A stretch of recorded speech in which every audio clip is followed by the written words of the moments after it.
some tough news today for your room. Yeah. A little bit about that and just kind of moving forward. It's tough to see a kid go down, doesn't matter who it is, and especially one in your position. And Michael's having a great camp. I mean, he had a great spring camp. He really, really had a great summer, and was really looking forward to seeing what he was going to do this fall. And it's still a possibility he could come back at the end. I think they said about a 3-4 month recovery. But it hurts us from a standpoint of he was the only tight end really in the unit that's had meaningful game reps. So now you're going out there with kids that you think are capable, but there's no substitute for game experience. And then it kind of hurts you in practice a little bit from a rotation standpoint. But those young guys got to grow up. So now it's hey, sink or swim. Coach, do you have any fullback or receiver with size who you think logically could move over and might move over to tight end? I mean, we're always discussing personnel changes, but right now I think we're good with what we got. The guys have gone through 2 full practices without Michael now, and so we hadn't missed a beat, to be honest with you. So they're just going to grow up. The young guys are going to grow up and really be put into the fire probably a little bit sooner than we thought. But there's nothing wrong with that. Have you had a chance to talk to Michael and just how is he doing? That's a tough blow for a kid. It is, and that's what you worry about as a kid that's come so far, made so much progress. Really, really looking forward to what he was going to do, and then to have this happen all of a sudden, Dune, you're out. And but he's in good spirits. I think he had the surgery this morning. I haven't checked on him since I've been in practice, but I talked to him. Obviously, when it happened, he was a little down. Yesterday, he was a lot better. But Michael's a strong kid, and he has a great support system, and we're going to be there for him. And our kids have always checked on him, and he'll be fine. I'm sure he'll be back right when he needs to be back, if not sooner. A couple of days ago, he was out there and we saw him fall hard on the ground. Was that the play? When he fell trying to go for a catch? You know what? Do you remember last camp? He had some issues with some hydration deal. Right. And so that early on he hit one time because he was cramping up really bad. But I can't remember if that was it or not. So I'm not quite sure. Can you talk to us about Will Mallory and Brevin Jordan specifically? Okay. What have you seen at this camp? What have you seen not in this camp? Yeah. Well, we've only been through 5. Okay, so I don't want to, put anything on them without having a thorough evaluation yet. But through 5 practices, they've kind of exceeded expectations, to be honest. Brevin specifically is a kid that unbelievable athleticism. You saw that in high school. You come out here and he just got stuff that you can't coach. He runs routes well.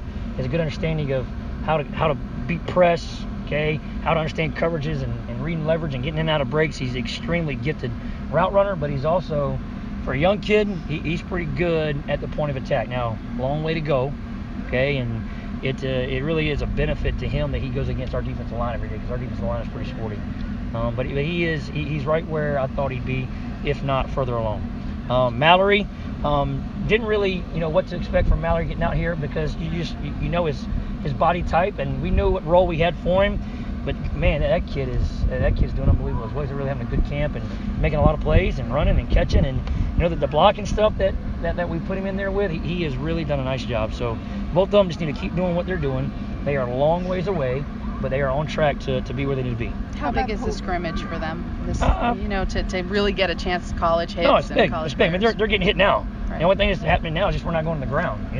They're getting popped in the mouth. They're getting driven back. They're able to hit people and drop people back. But the scrimmage is, to me, it's going to be no different than being out here every day. Just they might get tackled to the ground. And that's the good thing about our practices. We practice pretty hard here. But it will be good for them just from the fact that it's more reps.